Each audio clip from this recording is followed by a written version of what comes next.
ევროპაში განთავსებული რომ საერთაშორისო შაშის ინსტიტუტს, სამსახურის ინსტიტუტს წარმომადგენლები წარდგენა კონსულები. ამ კუთხით მუშაობა, იმიტომ რომ შერეული კატეგორიები არის და მახდიდოს, იგივე შენობა ნაგებობების, იგივე რაც კონვენცია, რასაც რო არა სპორტის სამინისტრო, ხო, ეს ღონისძიება.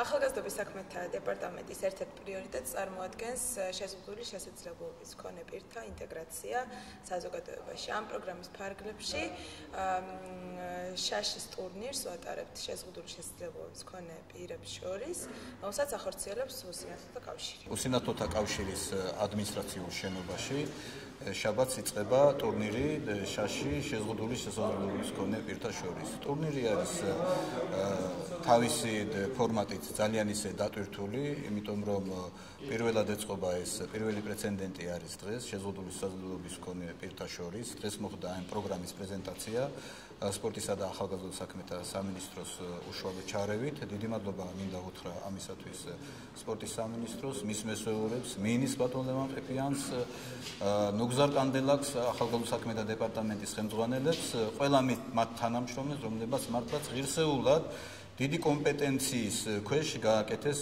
ყველაფერი ეს. რა თქმა უნდა, ეს არის ქების ღირსი და სასურველი იქნება, რომ ყველა უწყება, რაც საერთოდ ქვეყანაში არსებობს. არ აქვს მაგას მნიშვნელობა, როცა ეხება შეზღუდული შესაძლებლობის მქონე პირთა ინტეგრაციას, მათ რესოციალიზაციას, ეს არის, რა თქმა უნდა, ძალიან წინ გადადგმული ნაბიჯი და ამავდროულად პროდუქტიული. ღონისძიებას მასპინძლობს საქართველოს უსინათლოთა კავშირის კულტურის ცენტრი.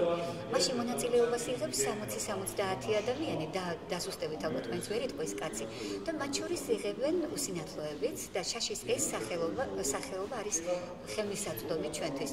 მადლობა გვეთქვის, რა თქმა უნდა, სპორტისა და ახალგაზრდულ საქმეთა სამინისტროს მიმართ, არა მხოლოდ ამ ღონისძიების, არამედ სხვა მრავალი ღონისძიების დაფინანსებისთვისაც და მხარდაჭერისთვისაც.